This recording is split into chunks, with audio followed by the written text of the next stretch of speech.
This week's lectures are dealing with the basic contrast mechanisms of MRI. And so I want to first, however, start out with a very important message that is dear to me. And this is, we are dealing here with one physical phenomenon, and that is magnetic resonance. We're dealing with one instrument, that is one magnet. But what we are getting out of this modality, out of this biophysical mechanism, is many different contrasts. So we have many different contrast mechanisms. So I want to first start out with some examples. This is a so-called proton density weighted image. So we have a cut through the head here. This is from the brain. And if it's proton density, then essentially what has been imaged here is the equilibrium magnetization. So that reflects the density of the protons in the MRI. Then here's an example of a T1 weighted image. Again, a similar cut from the subject. It's a transversal cut, T1 weighted. So, and here is a T2 weighted image.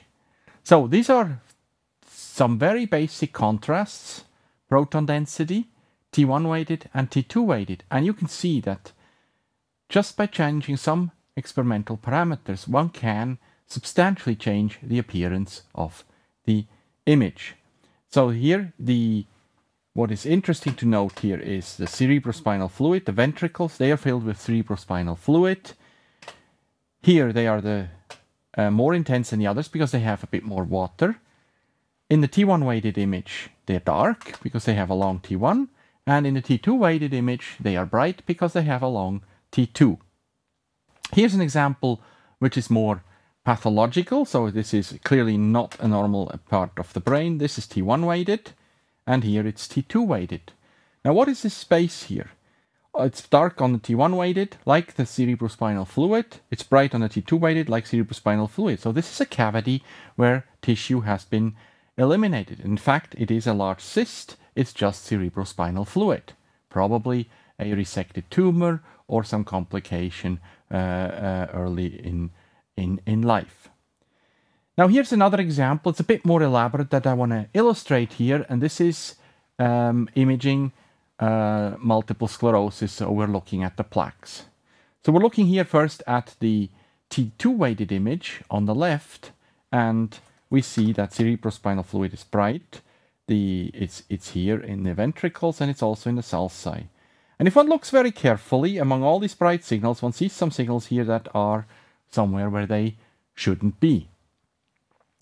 But this is, with this, all this bright signal is difficult to detect. So then the approach that is often used in multiple sclerosis is to use the so-called fluid attenuated inversion recovery approach, so, or FLAIR, that's the acronym for that. And this is a combination of T1 and T2 weighted. First, what is done with an inversion pulse and an inversion time, Ti, that is such that the signal from the CSF, the magnetization, the longitudinal magnetization from the CSF is zeroed. At that point, when the longitudinal magnetization in the cerebrospinal fluid is zero, the signal is read out and then detected with a long echo time, so it is T2 weighted.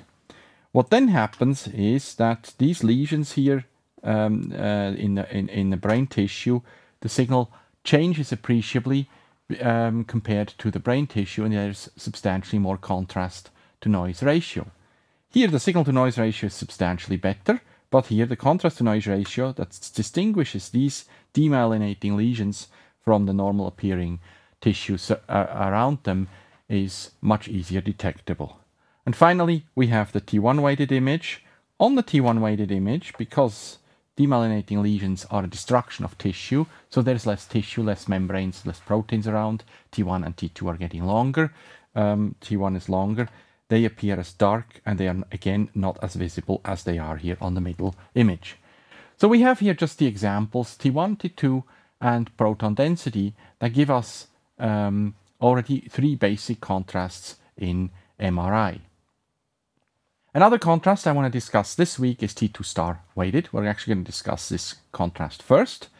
And with T2 star weighting, what is often done is venography. And the goal here is to use experimental conditions that at which point the magnetization that's in the venous blood has decayed. So venous blood, the signal from venous blood, is darker than normal tissue. So it's a reduction in magnetization in blood. What is a venogram? What does it look like? Here is from the brain. So this is a two-star weighted image, and all these black stripes here that are in here, they're in fact normal manifestation of venous blood that has a short T2 star. It is deoxygenated, and we'll see shortly, we'll discuss this shortly. In research, there has been functional MRI has been coming along. It's based on blood oxygen level dependent functional MRI, or bold fMRI. And what I want to highlight here is an example of the very first images, or some of the very first images that Seiji Ogawa at Bell Labs obtained at the time in the late 1980s from the rat brain. So this is a rat brain under normal conditions. This is what such a T2 star weighted image looks like. And on one day he noticed that in one of the animals, which was having trouble breathing, he obtained an image that looked like this. There were the venous structures that were dark appearing, and general the sensitivity of the signal had decreased. And he had the enormous insight to realize that from neuroscience we knew that there is an increase in cerebral blood flow much more than oxygen extraction. So this would lead to a change in deoxygenation in the blood vessels, and he proposed at the time that this is possible to exploit in normal brain activation studies to see the activity of the brain. And hence in the early 90s the functional MRI was born. Nowadays the data sets used for fMRI for brain activation studies depict data sets like this. So we have the anatomical image. Here are the eyeballs, retrobulbar fat. This is axial cuts. This is a coronal cut. These are sagittal cuts. And overlaid on the anatomical images are the area of the brain that have been activated in response to an external stimulus. That stimulus can be finger tapping, it can be looking at an image, it can be listening to a sound, it can be a mental task, and so forth. Now I want to give here another view on spatial encoding with MRI. Last week we have introduced two-dimensional spatial encoding with MRI, and I'm sure you have found it not the easiest topic to understand. So I want to give it here another try and give you another argument to rationalize how we reconstruct images with MRI. So let's start with the basic experiment. We need to have an RF pulse to flip the magnetization into transverse plane, so we have something that precesses that we can detect.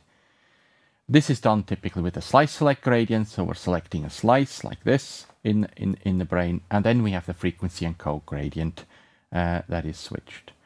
The first part of the experiment is excitation, so and then we have frequency encoding, so two phases of the experiment. We observe here the echo time at this time point, we observe the echo at this time point, and this is defined by the echo time. We have seen that we need this negative gradient, refocusing gradient to have maximal sensitivity to minimize the effects of dephasing under the slice-like gradient. Here's the frequency encoding dephaser, the rephaser, and when these two areas are the same, we have echo. So now I'll introduce a time and I'll call it T2. You'll see shortly why I call it T2 and not just simply T2. So as we record the signal with the scanner, we'll call the time during which this happens T2. And now we're going to look at the signal as a function of T2 starting at this time point. So this is time 0 here.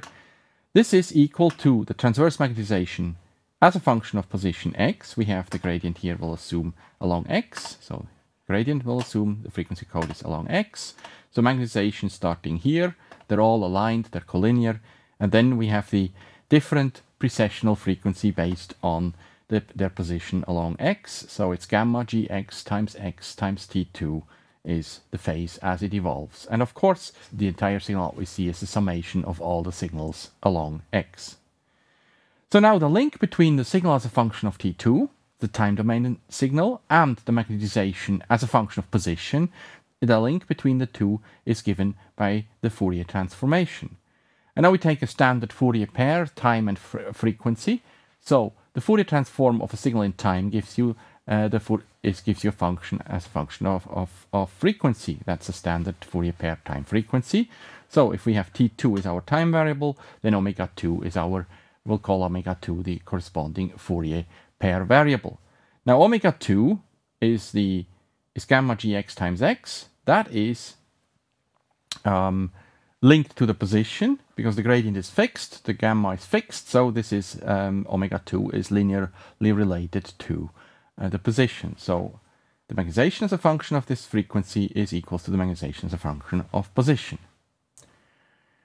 Okay, so actually, if we look at a two-dimensional object at a given position in x, all the magnetizations that have the same coordinate along x for this gradient along y, they'll have the same precessional frequency, so we cannot distinguish them. They'll just appear as a stronger signal. And this is reflected that we have to sum along y, all the magnetizations along y for a given position x. That's our magnetization along x. And so it turns out that after Fourier transform of our echo here, of this signal, we're getting m of x, and m of x is the radon transform of the magnetization along the direction x. Now, what we can do is here, this is for a particular direction x, but I have not defined what x is, so I can choose any coordinate system and have x different. And so we can actually change the orientation of this projection, the magnetization of x, by now changing the orientation of the gradient, because the direction of this radon transform is entirely defined by the gradient orientation. So if I now choose a gradient, and remember we have introduced gradient as vector, as a linear combination of with two components, basically with a constant amplitude, but I will rotate it by an angle phi. What this amounts to is that we are recording the projection, the echo, along an orientation that is rotated with respect to x by the angle phi. You can verify that. If phi is 0, then we have a gradient along x. If phi is 90 degrees, then we have a gradient along y. And of course, we can change between the two gradually by changing phi gradually. And so this we can repeat. We can repeat different projections. We'll collect, after Fourier transformation, the radon transforms of our magnetization. We'll do this in many steps, just like with CT. We'll have to take into account that we have to, every time to measure a new radon transform, we'll have to do a new excitation. So this will be done every TR seconds based on the repetition time. This leads to a sinogram. We can, in principle, we can reconstruct then the image with projection reconstruction, or we can make the link to Fourier transformation with the central slice theorem. So if this helps you to understand why MR scans take some time, we are going to have to collect the different projections, the different angles. We can do that just as it has been done in the X-ray techniques, and then reconstruct the image using those techniques is definitely a possibility. So this could convince you that it indeed, A, it is possible to reconstruct an image, and B, why collecting the data of an image does take a considerable time, because if we want to have a 256 by 256 matrix, that means we have to collect 256 angles phi, and for this we have to wait 256 TR periods. TR is linked to T1, so it is typically on the order of the T1 relaxation time, and therefore that explains why it takes typically a couple of minutes to obtain an MRI image. Okay, so if this helps you, but now I'm going to try to look at the phase and co-gradient, because the MRI reconstruction and data acquisition is rarely done using the radon transform approach. There are some applications, but they are the vast majority. The major application the major way of obtaining the image is done by two-dimensional encoding using the phase encode gradient. Now what I want to make here the argument is that phase encoding is essentially just frequency encoding in a second time dimension. So we'll just put in here a phase encode gradient. We're looking here at this time period. It's the third dimension. And now we'll look at here at the y gradient. We've had, last week, we have talked about the phase encode gradient having a certain amplitude and a certain duration, tau. And if we have now an nth step, then the amplitude of the gradient is n times delta gamma y. That's the gradient strength times y times gamma times the duration. That gives us the phase twist induced by this gradient. So for the nth phase encode state, the magnetization, transverse magnetization, after this phase encode gradient, so right here, is given by the magnetization before, so that's the transverse magnetization here, times this phase term here. And what we have done is we've argued that if we now step through these amplitudes with a decrement or an increment of delta gy, and we do this several times, that this essentially allows us to encode the second spatial dimension. The argument there was that I made, it was graphical, to say, well, in the end the computer cannot distinguish whether we have collected one dimension immediately and the other one step by step, or if we do it in reverse, and therefore these two things are equivalent. Now what I want to argue here is that we can actually look, if we look here at the gradient times time term, the n delta gy tau, I can rewrite this and I'll say, well, n times delta gy tau, I'll express this as a constant gradient times n times delta tau. So now I have a constant gradient along y, and I have this term n delta tau. What does this mean? So for the nth gradient step, we'll start out with the first gradient step. We'll have an amplitude gy. This is the gradient along y, and we'll have a duration of delta tau. If we do now the second step, then we have a duration of 2 delta tau, and 3 delta tau, 4 delta tau, and so on. 5 delta tau here. So it's up to n delta tau. And now we rewrite the magnetization. The effect of this gradient is, again, gradient times time gives you the phase effect. So gradient times time, n delta tau, times y times gamma is the phase term. We're just using this identity here. So we're getting the magnetization now expressed in this form, the evolution of the magnetization under the gradient. And now I can say, well, n delta tau, that's just nothing but a time dimension, which I call t1, that has been discretely sampled at intervals delta tau. So in the end effect, what we are now getting is a signal that depends on two time dimensions. T2 is the time as we record it. T1 has been defined as the time step by step as we increase the gradient duration for this example, but we have seen that this is equivalent to increasing the gradient amplitude step by step. So if we consider the signal is now a two-dimensional time signal, there are of course not two-dimensional times as such, but it's a second virtual time dimension, we can do the frequency, the Fourier transformation, two-dimensional Fourier transformation. We got two time variables, and this gives us from the signal of T1 and T2 gives us a magnetization as a function of omega 1 and omega 2, and therefore a magnetization as a function of gamma y and x, because omega 1 is linked to the position in y here, and omega 2 is linked to the position in x, that's here.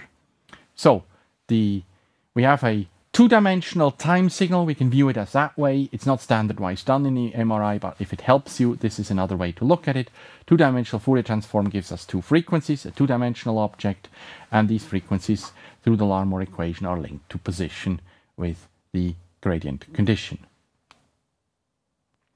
Okay, so much to rehash the spatial encoding with MRI, the phase encoding, and I hope this helps you with this relatively difficult topic on understanding how we generate 2D images. Okay, so last week we introduced the gradient echo sequence. This is the basic experiment with which one generates images. We've introduced how the spatial information is encoded. So now the question that I want to go after is, what is the contrast in gradient echo imaging? And here we will introduce T2 star weighting. So we have the RF pulse, which is at an alpha degree. We need this pulse to generate transverse magnetization. It is done with slice selection. So we're selecting a slice here, and the areas of these two gradients are equal but opposite. This is refocusing, so we have maximum signal. Then we have the frequency encode gradient with dephasing and rephasing, and this area here then defines the rephasing. And we have the phase encode gradient. This gives us the signal that is ultimately recorded. We'll set this time here to 0, and here the time is defined by the frequency encode gradient. This is the echo time TE. So this is our basic imaging sequence. This is repeated n times to generate the image. Now what we want to look at is one effect that produces T2 star weighting, and that is to look at the effect of static field imperfection, which we haven't dealt with yet. So far, when I've introduced to you the relaxation times, and so far we have dealt with that the B0, aside from the gradient that we introduce in the scanner, the B0 is perfectly homogeneous in space. And this is unfortunately not true. In very general terms, we can write the static magnetic field, the B around which the magnetization precesses, as the B0. We have the gradient term. Now this can be time variant, as we can see here, times the position, plus a term delta B of R. This delta B of R is nothing but the first order approximation of the Taylor series expansion of the magnetic field, if you will. So it is the derivative of the Z component of the magnetic field with respect to position times the position scalar product. This is a vector, this is a vector, it's a scalar product. So this produces a change in magnetic field that is spatially dependent. It is static, it's not time variant, and we can assume that we have an image voxel, and in that image voxel we don't have a perfect B0. So we have a distribution of magnetic fields in that voxel of our image. So what happens now? This basically means that if we have a dBz to d along z, then basically what we've drawn here, the gradient as 0, it's actually not truly at 0. There is a little offset here that is caused by this term dBz to z times z. Same for x, so this is dBz derived by x times x, and the same for y, the y direction. We're here just thinking about a particular voxel. So now our magnetization at time TE, the signal here, our echo at this time, is given by the magnetization just after the pulse. We'll assume we have perfect refocusing of the slice selection. Then we have e to the minus I gamma from 0 to TE, the effect of the gradient. Actually, you can include the slice here as well. This will be nullified, but we have the effect of the gradient, and we've seen that the phase term is proportional to the time integral of the gradient over gradient of t times r. And then we have the term here from the static field, e to the minus I gamma, again integrated from 0 to TE, delta B of r dt. That's our deviation. That's producing also a phase. So we are not perfectly at the Larmor frequency now for at a given position r, and then we have the T2 effect here. So what this means now is that if we look at this term, this is an area, this is the area under the gradient, the effect of the phase. This is also an area under a gradient, because we can write this as a gradient, just like here, but now it's a static gradient that doesn't vary in time, it's constant. And so essentially we have now the phase effect of this static imperfection is in addition to the effect of the gradient. And now we're going to be concerned with the effect of this gradient. We can write this now empirically. What one typically writes, that this is equals given to, actually this is the integral directly evaluated, so delta B does not change with time, so delta B times TE, that's the phase effect. And so now what we are going to do to understand what is the effect of this area here, the blue area in the 3 directions, we're going to use the feature that I introduced last week, and that is that a gradient applied simultaneously or sequentially before the echo has the same effect on the echo phase. So what we're going to use now here is that the gamma delta b times Te, I can write this as gamma times n times delta b times Te over n. You see, I multiplied by n and divided by n.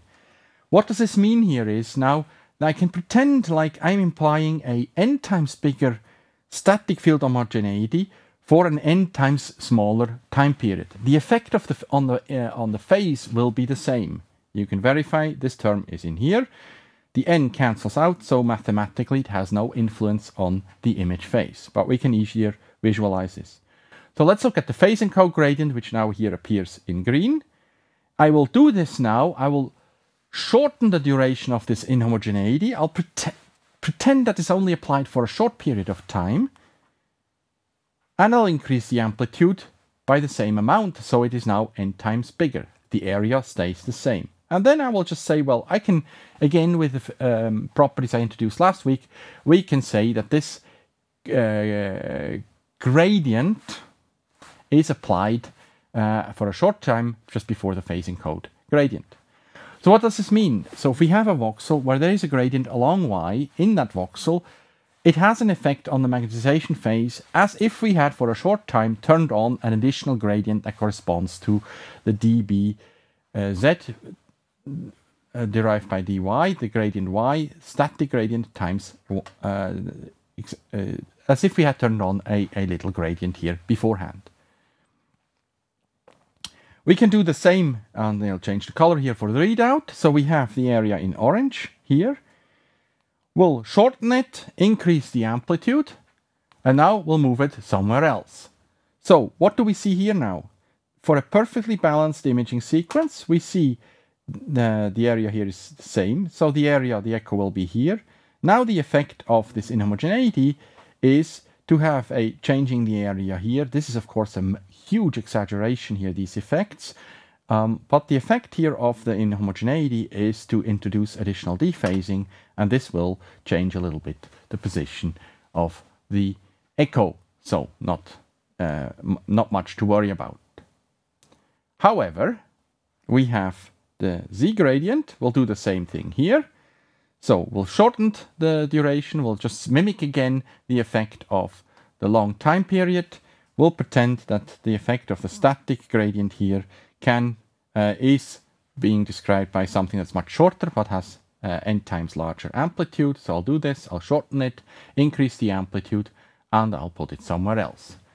What is happening here is now we have said we need to have the area of this gradient equals to the area of this gradient. Now the static inhomogeneity is changing the area of this gradient because it's in this direction. And so now we no longer have perfect refocusing of the magnetization along z. So we no longer have maximum signal. This gradient reduces our amplitude. This gradient in the read direction shifts the echo time. Usually it's not perceptible. And in phase encode direction, this additional gradient here will introduce a phase encode, an additional dephasing that can be substantial. So we have, as a result, we have a reduction in signal amplitude. And this we can verify. We'll take this expression here that we've had, and we'll now sum the magnetization over one voxel. So the e to the minus Te over T2 is constant. We'll take it out. It's a 3-dimensional integral over the voxel times this phase term over the echo time. That's the effect of the phase of this term here. We'll assume that all these gradients have cancelled because we're exactly measuring here. So now this term here produces a dephasing integrated over the voxel. So we have all sorts of different precessional frequencies in our voxel. This will create a dephasing that increases with Te and therefore a reduction in signal. Now what one does here is very empirical. We'll just say, well, the signal actually is still decaying exponentially, but now with a time constant T2 star. We'll call this time constant T2 star. So, and empirically there's a relationship between T2 star and T2. So 1 over T2 star is equals to 1 over T2 plus gamma delta B. Delta B is always considered to be a positive term, gamma is positive, so this is the right side is bigger. If the right side is bigger than T2 star is smaller than T2, or T2 is longer than T2 star. So delta B is here really an empirical parameter, a fudge parameter that just describes the degree of inhomogeneities, but it is a way to quantify the inhomogeneities that are present in the voxel. So to summarize, the effect of static inhomogeneities, imperfections in the static magnetic field, creates a faster decay of the signal that is faster than pure T2, and also an opportunity for additional contrast, which we'll see in the next section.